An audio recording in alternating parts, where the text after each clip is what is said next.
Olá, eu me chamo Gabriela Albuquerque e eu sou aluna do segundo período, do segundo semestre da Faculdade de Pedagogia do IFPA no turno da noite. E hoje eu vim apresentar o trabalho de ensino da história e cultura afro-brasileira e africana nas escolas. Um artigo produzido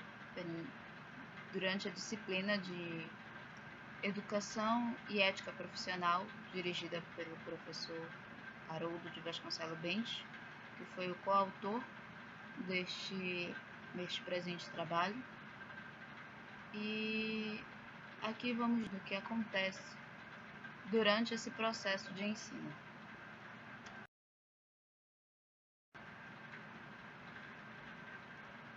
O ensino da cultura africana nas escolas está amparado pela Lei 10.630 de 2003, que assegura o ensino de história da África e cultura afro-brasileira em todo o território nacional, pelos estabelecimentos de educação escolar, para que os alunos possam conhecer a cultura desse povo que foi tão injustiçado,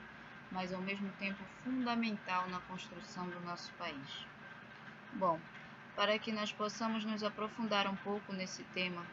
antes se faz necessário que seja feito um resgate histórico,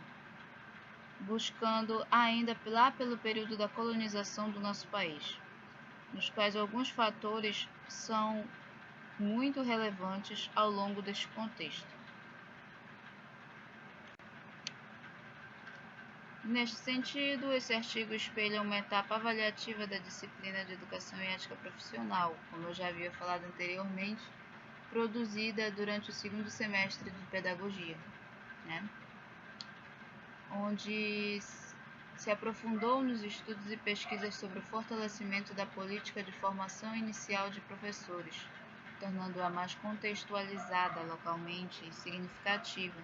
em termos e fundamentos filosóficos, metodológicos e epistêmicos e axiológicos, a partir do exercício crítico, empático e ético com professores envolvidos nas relações formativas nos espaços escolares.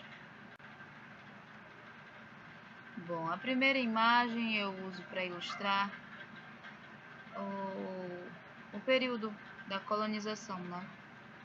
que através do tempo esses povos se viram forçados a sincretizar a sua crença com a crença do escravista, para que não vissem a sua cultura, a sua crença, os seus costumes, tudo aquilo que eles acreditavam, se apagarem. E com isso a religião e a cultura conseguiram sobreviver hoje. A cultura africana está unida diretamente com a cultura brasileira. Ela teve grande contribuição para a formação da identidade do povo do nosso país, seja está presente nos ritos religiosos, de cultura, comidas e tantos outros. O ensino da história e da cultura africana nas escolas está amparado pela Lei 10.630, que é de 2003, que ela assegura o ensino da história e da cultura afro-brasileira em todo o território nacional pelos estabelecimentos de educação escolar, para que os alunos possam conhecer a cultura desse povo que foi tão injustiçado e ao mesmo tempo fundamental na construção do país. Assim, a criança e o jovem podem conhecer e se reconhecer, perceber a sua identidade dentro da sociedade como um todo e perceber a noção de valor e respeito que vem atrelados com isso.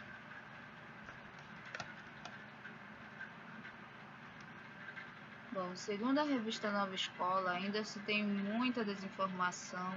desconhecimento a respeito da mudança da LDB, que é a Lei de Diretrizes e Bases da Educação, e dos documentos que orientam essa prática. A falta de materiais didáticos, como livros, cartazes, filmes, também é um problema sério na hora de passar esse conhecimento para o educando, que é um ser social em processo de formação, dentro daquele ambiente escolar. Dentro do ambiente escolar, se faz necessário que o professor tome a frente, junto ao corpo pedagógico da instituição, para que eles possam, em conjunto, formular didáticas ações para que este estudo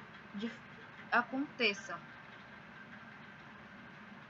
e se dê ao longo do ano, assim como acontece o estudo da cultura europeia, que está sempre presente na grade curricular do ensino, para que esse tema ele seja discutido, mas que não seja discutido somente no Dia da Consciência Negra, que é comemorado no dia 20 de novembro, mas que ele seja um tema debatido pertinente, que ele seja discutido, que ele seja mostrado, para que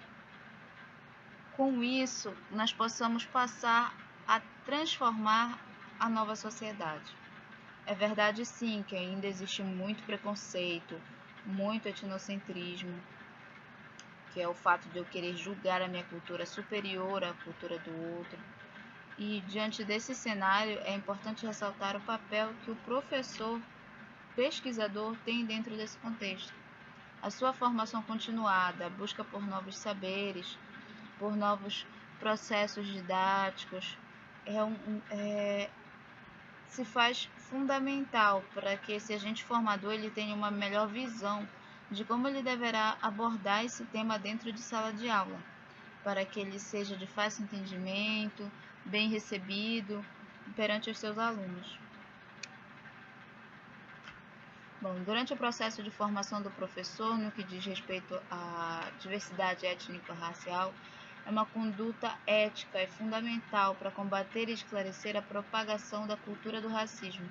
tão amplamente disseminada e enraizada em nossa sociedade como um todo. Olhar o posicionamento crítico se faz presente na formação continuada do professor, que é agente e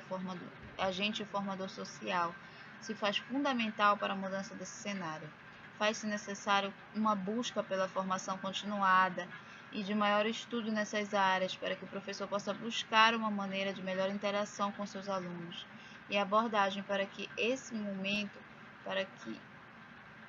que possam ser dados passos importantes rumo ao processo de transformação da sociedade, começando pelo âmbito escolar, com uma espécie de guia do educando, criando didáticas, atividades, rodas de conversa, debates. O profissional da educação, ele tem em suas mãos o poder de construir uma sociedade com um pensamento mais crítico e evoluído, para que aos poucos esse processo de transformação social e entendimento de fato ocorram. E aqui é a conclusão. Ensinar a cultura de um dos povos responsáveis por fundar o país do qual fazemos parte, ainda que não tenha sido por vontade, sim por meios escravistas, é uma forma de conhecer mais a fundo suas vertentes e influências em nossa sociedade atual, e a partir disso trabalhar questões como preconceito racial e religioso. E para que isso tudo seja possível, o professor é uma peça-chave nesse processo de transformação social. Aqui estão as referências, foram as aulas de ética profissional dentro do segundo período, alguns documentários, dentre eles o Mojubá, produzido pelo canal Futura, disponível no YouTube, onde está o link de acesso, e materiais disponíveis no site da Cor da Cultura. Obrigada.